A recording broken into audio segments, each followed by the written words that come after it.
8 de la mañana con 17 minutos, 8:17 minutos, avanzamos con más entrevistas. Saludamos ya con el doctor Juan Manuel Fuertes, ex subsecretario de Gobernabilidad, exdiputado que nos acompaña de manera presencial en nuestros estudios. Doctor Fuertes, qué gusto tenerle aquí, buenos días, bienvenido. Le saludamos a Alexis Moncayo, quien le habla, Licenia Espinel. Ayer, el país sigue consternado por este asesinato al candidato a la presidencia de la República, Fernando Villavicencio. El presidente ha reunido el Consejo de Seguridad y entre las medidas anunciadas está este estado de excepción, que es más de lo mismo.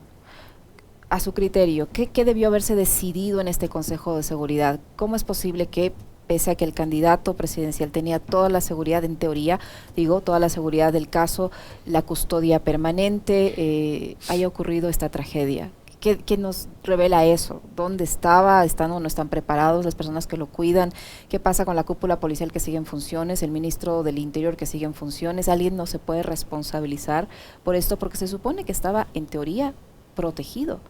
Y si a una persona que está con seguridad le ocurre un crimen de esta naturaleza, el ciudadano común y corriente, ¿qué puede esperar? Buen día, Licenia, Alexis y a la audiencia. Me parece que en estas circunstancias, que digamos entre paréntesis no estaban dentro del guión cuando me invitaron para la entrevista, lo que menos se debería desde el ámbito de la comunicación y de la política, y esto implica a las instancias estatales, es recurrir al sermón de púlpito o al discurso de parada militar. Uh-huh. Esto requiere un análisis y un discurso estructurado desde la seriedad democrática. Uh-huh. Y esto implica asumir las responsabilidades que institucionalmente se tiene y también tener la ponderación necesaria en torno a la causalidad de este tipo de fenómenos que están asolando el país, porque también frente a sucesos como este, se tiende a perder de vista el bosque y a incurrir con mucha frecuencia en esta falacia del ergo propter hoc, es decir, de atribuir automáticamente la causa de algo a un suceso que de pronto sí forma parte de la causa, pero que no es ni la causa principal ni la única. Uh-huh. En este orden de cosas, yo no sé si es que, considerando el contexto de todo lo que ha venido aconteciendo a lo largo de estos meses, de cara a la sensación que le embarga al país, independientemente de las posiciones políticas, de conmoción, de tristeza, de dolor, se ha adecuado una reunión de la jerarquía institucional, generando un evento mediático que, decía, dado los antecedentes, puede sonar a más de lo mismo, o en su defecto a generar expectativas que de pronto no están sustentadas y por lo tanto en los próximos días pueden terminar en una nueva frustración. Uh-huh. El tema de los estados de excepción, yo de entrada le pongo el beneficio de la duda, porque en términos generales podríamos decir no han provocado ninguno o mayor efecto. Claro, el poder atribuir un resultado favorable o desfavorable depende de cuáles fueron los objetivos que se trazaron al inicio. Lo cierto es que no sabemos si es que efectivamente los objetivos que estuvieron delineados en cada uno de los estados de excepción se cumplieron total o parcialmente con esta medida. O si en su defecto este es un problema comunicacional. De pronto sí cumplieron los objetivos, pero el gobierno, como ha sido parte de sus características, no las trasladó comunicacionalmente bien. Pero lo cierto es que el modelo está agotado de cara a la ciudadanía. Y esto no creo que, en definitiva, en las circunstancias que estamos atravesando, en el orden democrático, contribuya a generar un poquito de credibilidad institucional. En lo que tiene que ver con los cuadros o los funcionarios que están a cargo de las diversas funciones, hay las dos situaciones. La una, que sí, en el orden de la responsabilidad política se maneja esto que se llama el circuito de los fusibles, y que ante determinados hechos adversos, parte del costo inevitable sea la renuncia o, en definitiva, la salida del cargo del funcionario que está dirigiendo. Eso como que provoca una suerte de alivio social. Hay un reproche por la falta de eficacia que se manifiesta en esta pérdida del cargo. Lo otro es que... Pero eso además dura pocos días. Claro, doctor. claro. Usted refresca el gabinete. Se me ocurre quizás el hecho más reciente, cuando posesionó a Moncayo como consejero de seguridad y a Wagner Bravo como secretario. Y el presidente salió con el discurso de los pesos pesados. Entonces, como eran militares retirados, venían con todo con toda su instrucción, su conocimiento, etcétera, etcétera, a resolver el problema de la seguridad. Eso le duró al gobierno 2 días, porque a las 48 horas ya hubo más muertes, más sicariatos, y hoy estamos viviendo lo que vivimos. Es que, Alexis, hay un tema también de manejo técnico del talento humano. No es que el mejor negocio en una institución pública o privada sea estar rotando de funcionarios con mucha regularidad, porque esto se vincula con la curva del aprendizaje. O sea, considerando además el poco tiempo que le queda al gobierno en funciones.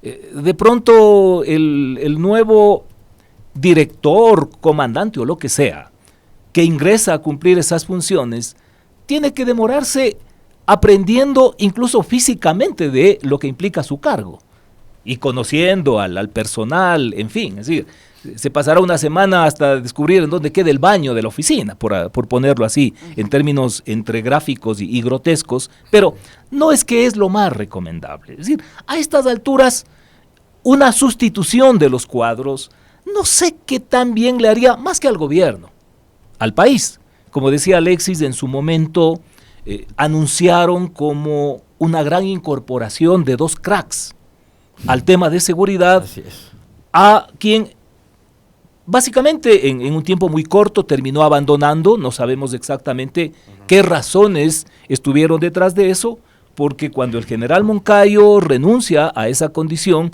dice que eso no implica que se desliga, sino que va a seguir asesorando gratis, sin cobrar ningún sueldo honorario. Que les dejaba el plan de seguridad, dijo Moncayo. Así además, es. ¿no? Les dejo armando el plan. Y en el otro caso, el general Bravo ha continuado, pero daría la impresión que no ha pasado absolutamente nada en esa Secretaría de Seguridad, porque en principio se atribuía a la condición de Diego Ordóñez el que no existe eficacia en esa entidad. Pero hoy vemos que por lo visto no era eso o solo eso, porque en definitiva no es perceptible, y esto es fundamental, porque la vida social es un tema de percepciones, de emociones. No se percibe que se haya producido un cambio sustancial, de tal modo que a estas alturas, más allá del desangre que puede provocar momentáneamente una sensación de parcial alivio, la sustitución en los cargos de los funcionarios que están vinculados con estas entidades no me parece que le contribuye mayormente, fundamentalmente al país, porque lo del gobierno como que es papel quemado en estas circunstancias. Ahora, usted cuando formaba parte todavía del gobierno de Lasso, sabía de algún plan de seguridad? ¿Había un plan nacional de seguridad? Le pregunto esto porque mucho se ha comentado sobre el aparecimiento en un canal de televisión de Lasso con un librito diciendo aquí está el plan de seguridad, después del ministro de Finanzas y Ordóñez también diciendo para implementar ese plan de seguridad se requieren 5,000 millones de dólares, y bueno, después todos los hechos que han ocurrido hasta estos últimos, ¿no? Y yo ayer nomás analizaba en el comentario sobre una entrevista del Wagner Bravo que decía, fíjese que le quedan 3 meses, al menos 3 meses al gobierno, si estamos intentando armar un plan de mediano plazo, o sea, este gobierno está ya a pocos días de irse y siguen hablándonos de un plan. ¿Había plan o no había plan? En tema de seguridad, concretamente. En términos generales, yo tengo la convicción que el gobierno entró desde la improvisación.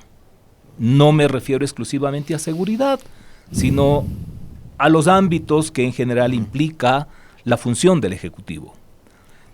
Y además, la gestión se realizó desde la desarticulación, porque en última instancia, toda esta problemática incide en la gobernabilidad.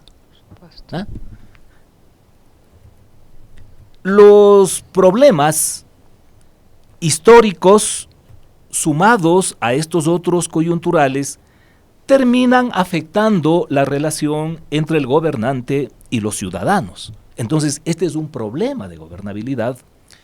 Y por supuesto que la inestabilidad no puede ser mirada únicamente como la problemática política de los opositores, sino como todo este conjunto de factores que inciden en la marcha de un gobierno. La inestabilidad no se refiere exclusivamente al riesgo de un golpe de Estado o una destitución de un presidente, no, sino a las dificultades cotidianas que tiene que enfrentar cualquier gobernante. Entonces, la lógica habría sido que en mi condición de funcionario que tenía a cargo los temas de gobernabilidad, exista siempre una relación estrecha con todas las instancias y particularmente con algunas que son neurálgicas, entre ellos el aparato de inteligencia. Claro. Pero ciertamente yo, debo confesarlo, nunca tuve un aporte desde esas instancias para efectos de influir en el control de los problemas de gobernabilidad. Yo tenía que buscar información por mi cuenta. Y ya en relación a esta última etapa, los anuncios que se formularon, incluso en una entrevista televisiva en el que el presidente muestra la carátula de una carpeta, tengo la sensación, no tengo la certeza, porque claro, siempre habrá el justificativo que sería una ingenuidad revelar una estrategia de seguridad, porque eso implica el riesgo que los delincuentes, tomando en cuenta esa estrategia, busquen la forma de contrarrestarla. Sí, esa puede ser una gran justificación para esconder la orfandad de una auténtica estrategia, porque no la hemos visto. O sea, más allá de los estados de excepción decretados y del anuncio de adquisición de armamento, de pertrechos para las fuerzas del orden, no hemos visto algún cambio sustancial en la gestión desde el gobierno que demuestre que está diseñada una estrategia y que se está implementando esa estrategia.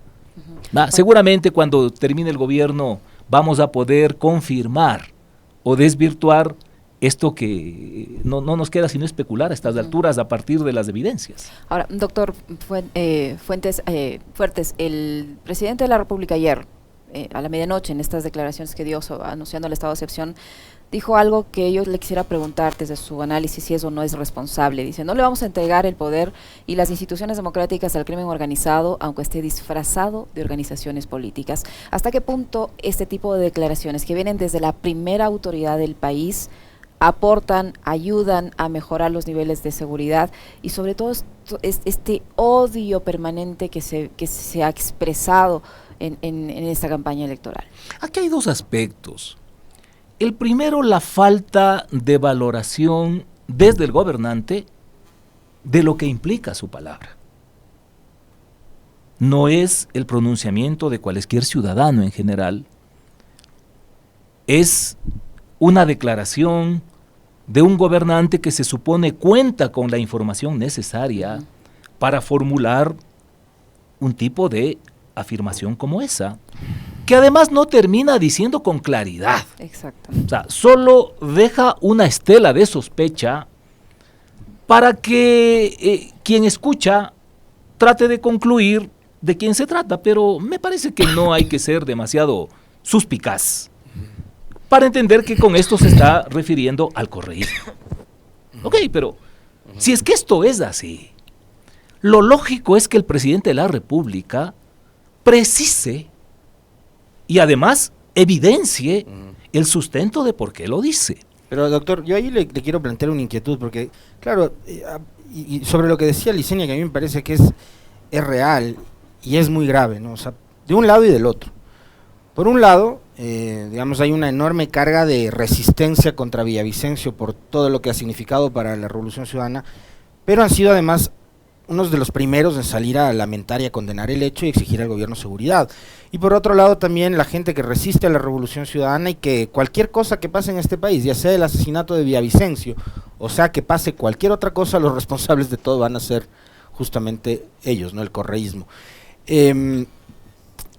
Seguir en esa espiral, en este contexto, como han estado las encuestas, digo, a la Revolución Ciudadana, estando primeros, faltándoles pocos puntos para ganar en primera vuelta, ellos lo que me imagino yo, más bien estarán pendientes desde ver que el reloj avance sin parar, ya, como para atentar contra un candidato que estaba, no sé, cuarto, tercero, quinto, no sé en qué puesto estaba, y que además sabe que los votos de Villavicencio, este detalle es importantísimo, y usted que sabe más de esto que yo, lo va a entender y lo va a explicar mejor, los votos de Villavicencio no son transferibles al correísmo. Los votos de Villavicencio en este momento se irán a Topic, a Sonnenholzner, que está haciendo campaña en todos los medios, abierta y descaradamente, empezando por TC Televisión, medio del gobierno. Un día después de que asesinaron a Villavicencio, le han abierto los micrófonos a Sonnenholzner para que haga descaradamente campaña. Allá se van a transferir los votos de Villavicencio. Al correísmo no. Entonces, independientemente de lo que hubiera sucedido con Villavicencio, si, por ejemplo, resultaba enfermo, ahora lamentamos el asesinato, pero al correísmo no le afectaba ni le beneficiaba una participación de Villavicencio. Pues sus votos no iban a llegar nunca a la Revolución Ciudadana. Más allá de lo técnico, hasta por sentido común se podría llegar a la conclusión de que en efecto al correísmo no le puede interesar armar este tipo de ruidos. Uh-huh. A menos que, claro, exista, independientemente de ese cálculo político, una suerte de odio personal que, independientemente de los análisis de orden político, le conduzca a alguien a determinar y a concretar un episodio como el que vivimos ayer. Siempre es posible, no me parece que sea muy probable. Pero independientemente de esto, volvamos al tema de la palabra del presidente. Uh-huh. Digo, hay una poca valoración de lo que implica el peso de la palabra del gobernante. Uh-huh. Y por lo tanto, no hay el menor manejo del silencio prudente. Uh-huh. Pero por otro lado, también, yo digo en términos generales, desde los medios de comunicación ha habido mucha condescendencia respecto de la palabra del presidente Lasso. Porque recuerden que en el entorno de, no tengo en mente exactamente si fue antes de que se produzca la muerte cruzada. No, okay. La consulta popular, o más bien cuando ya se sobrevino el tema del enjuiciamiento político, el presidente le dijo al país que iba a anunciar una lista de políticos vinculados con el narcotráfico. Dijo eso y nadie le exigió que precise quiénes son, en dónde está la lista. Porque ese no es un tema menor. Pero doctor, en el contexto de las protestas de junio, el presidente acusó a la CONAIE de haber recibido financiamiento del narcotráfico. Dijo que los indígenas recibieron $20 millones del narcotráfico. Ok, entonces, ¿dónde están las pruebas? Si tenemos tantos capítulos reincidentes de expresiones que terminan siendo una aventura, desde al menos la comunicación social formal, sí debería plantearse una exigencia a este y a cualquier gobernante de que precise y además demuestre. Porque no se puede vivir exclusivamente de especulaciones en temas tan graves y que en definitiva lo que terminan es atizando mucho más la confrontación y el odio en medio de la confrontación. O sea, deja de ser simplemente un cruce de criterios para terminar siendo un enfrentamiento de odios. O sea, por eso reitero, me parece que episodios como este requieren ser analizados desde la búsqueda de la madurez democrática. Y esto implica hacer una interpelación a todos los actores que con protagonismo intervienen en la escena pública y social. Y dentro de ello, por supuesto, que el gobierno y en particular el presidente de la República tiene que ser democráticamente cuestionado. Ahora, el problema, doctor, es que, digamos, yo suscribo sus palabras y además creo que la democracia se sana, se cura, se fortalece única y exclusivamente con más democracia, ¿no? Pero esta democracia hoy sufre un golpe realmente grave. el asesinato de un candidato, antes de un alcalde, las amenazas en contra de las autoridades electorales y en contra de otras autoridades seccionales también, porque hay alcaldes, alcaldesas, prefectas, prefectos, viceprefectos, con seguridad porque han recibido amenazas. ¿Cómo defendemos, cómo cuidamos lo poco que nos queda de democracia si el Estado está sometido ante el crimen organizado y estos grupos delincuenciales que gobiernan las cárceles y que están también apoderados del territorio? Y ese territorio, que debería ser resguardado y cuidado por la policía, no lo es. O tenemos también, como lo ha denunciado el mismo Villavicencio, en su momento Correa y algunos otros personajes, el embajador de los Estados Unidos, narcogenerales o policías de cualquier rango involucrados con el crimen organizado.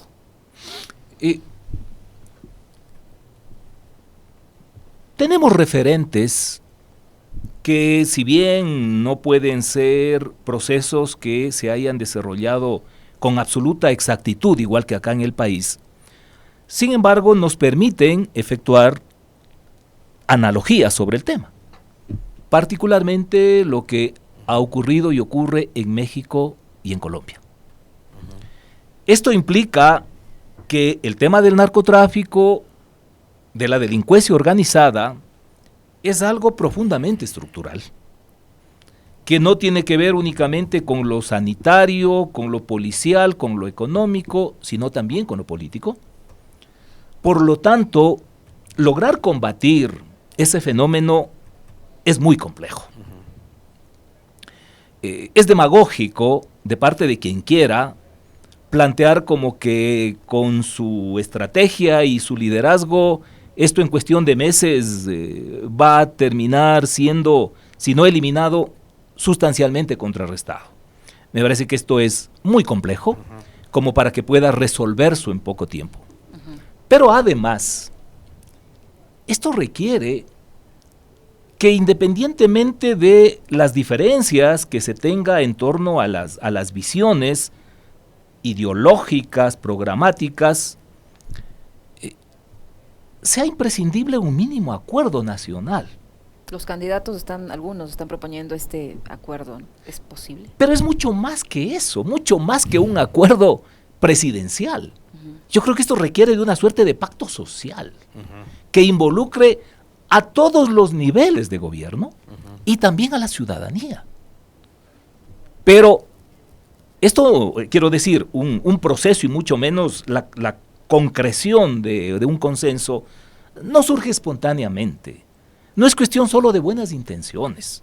Sí, se requiere de la voluntad, de la apertura, pero debe haber un liderazgo lo suficientemente potente y transparente que pueda servir como eje para lograr articular a diversas posiciones y a diversos grupos que, como reitero, cada vez estamos más radicalizados, cada vez más actuando no solo desde la diferencia de opinión, sino desde la diferencia de afecto.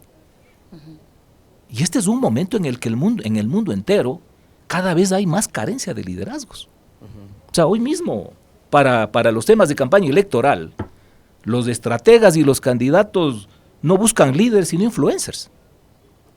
Este es el mundo que estamos viviendo. Es increíble.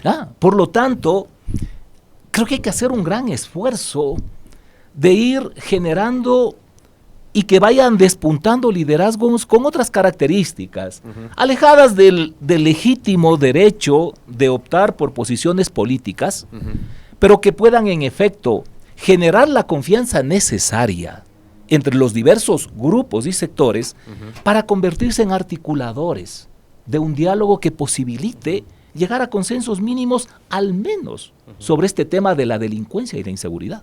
Ahora, hay algunos fenómenos que han ocurrido muy cerca del Ecuador, y yo no sé si es que acá nos tomamos en serio esos procesos, y no estábamos viendo lo que estaba por llegar o por venir. El proceso de paz en Colombia, la desmovilización de las FARC o de las guerrillas estas, que tenían como una de sus fuentes de financiamiento el narcotráfico, hizo que muchos de esos milicianos o integrantes y tales empiecen a migrar, a buscar otras oportunidades. Pero desmovilizadas las FARC, en Colombia tampoco es que ha dejado de haber narcotráfico. Se produce droga, de hecho, se produce mucho más que en la época de Escobar y de los Rodríguez Orejuela y de todos los relajos de las disputas y las guerras entre los cárteles de Medellín y Cali. Ahora se produce más droga que hace 20 años atrás o 30 años atrás en Colombia. En Colombia y en Perú, además. Ahora, el problema es que Ecuador, en su momento se decía, es un país de paso y de tales. Bueno, seguimos siendo un país de paso de la droga. ¿Qué es lo que pasó acá con respecto a estos fenómenos exógenos que le cito, doctor? Y sobre los cuales, digamos, nosotros no trabajamos, ¿qué no hicimos? ¿Por qué es que estas bandas, estas guerrillas que operan a favor de cartelitos, porque estos no creo que sean cárteles, ¿no? O sea, cártel el de Sinaloa, por ejemplo, ¿no? El de Tijuana, pero acá no sé si es que actúan cárteles, pero sí son unas guerrillas armadas que operan a favor de estos cartelitos acá en el país. ¿En qué momento? ¿Cómo pasó? ¿Qué no hicimos? Es complejo, y en esto quienes tienen especialidad sobre la temática han dicho bastante, probablemente tendrán para seguir diciendo mucho más, pero en términos generales hay que reconocer que este no es un problema que surge tampoco con el gobierno de Lasso. No, es un asunto complejo que ha venido incubándose desde hace muchas décadas atrás. Y yo lo digo esto porque, mire, en el año 90, yo era docente universitario de una materia que se llamaba Estructuras Políticas y Sociales. Y nosotros allí ya hablábamos del narcotráfico como grupo de presión. Porque antes se estudiaba pues, a los medios de comunicación, a los sindicatos de trabajadores, en fin, como grupos de presión social. Pero ya en esa época se incorporaba el narcotráfico como materia de estudio dentro de los grupos de presión social, es decir, que influían en las decisiones estatales. Por lo tanto, este es un proceso que ha venido desarrollándose durante décadas y que por supuesto no tiene que ver únicamente con la realidad del país, sino que obedece a una serie de lógicas internacionales que están sustentadas en última instancia con la demanda. Claro, porque si no hubiese, sobre todo en los países del primer mundo, requerimiento de esta materia como de cualquier otro tipo de recurso, por mucho que se tenga ganas de comercializar droga, no tendría sentido porque no sería negocio.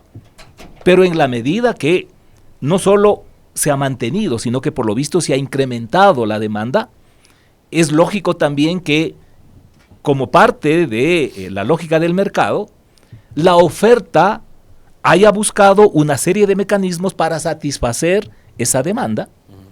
Demanda que por supuesto no está acá, ¿no? Creo que se ha incrementado acá en el país, pero no es la que determina que este fenómeno se haya instalado. Miles de millones de dólares que mueve la droga están en Estados Unidos y están en Europa. En el primer mundo. Así es. De tal modo que, en general, lograr contrarrestar con eficacia esto requeriría de que el mercado se achique o que desaparezca la demanda, cosa que me parece imposible. Eso no implica bajo ningún punto de vista que no se tenga que analizar la causalidad que genera esta condición mucho más creciente en el país y desde eso ir buscando e implementando las soluciones del caso. Pero sin duda alguna que respecto de lo que usted señala, Alexis, hay una serie de aditamentos que se han acumulado en el país. Dicen, por ejemplo, que una modalidad que han adoptado estos comerciantes de la droga es que a quienes forman parte del circuito ya no les pagan en efectivo, sino que les pagan con droga. Lo que quiere decir que hay una sobreoferta del producto y eso genera otras disputas territoriales, de canales, de senderos para la exportación, que van complicando mucho más. Y claro, en la lógica del poder, la historia demuestra que independientemente que en su inicio no exista una voluntad premeditada para llegar hacia eso, la acumulación de poder económico va determinando la exigencia de también tener poder político. Por eso es que entonces el narcotráfico deja de ser únicamente un problema de salud o de carácter policial, para convertirse en un problema económico y en un problema político, porque van en la búsqueda de la cooptación de los espacios de poder, y eso es algo que era perceptible, era previsible que pueda acontecer en el país, particularmente en aquellas zonas que por su condición geográfica son más proclives a que se instalen las redes de comercialización, y eso estamos viendo en las provincias de la costa, en algunos lugares fronterizos, y este es un fenómeno que por su complejidad, también para buscar soluciones, debe ser abordado desde esa complejidad, y no veo que en el corto tiempo esto pueda tener una solución adecuada, y mucho menos si no existe una suerte de acuerdo nacional sobre el particular. Muy bien. Muchísimas gracias, doctor. Siempre un gusto conversar con usted y gracias por venir, por acompañarnos hoy aquí en vivo. No, gracias doctor. A ustedes y a la audiencia. Siempre bienvenido, gracias. El doctor Juan Manuel Fuertes ha estado con nosotros, ex subsecretario de Gobierno, exdiputado, político de larga trayectoria. 8:48 minutos.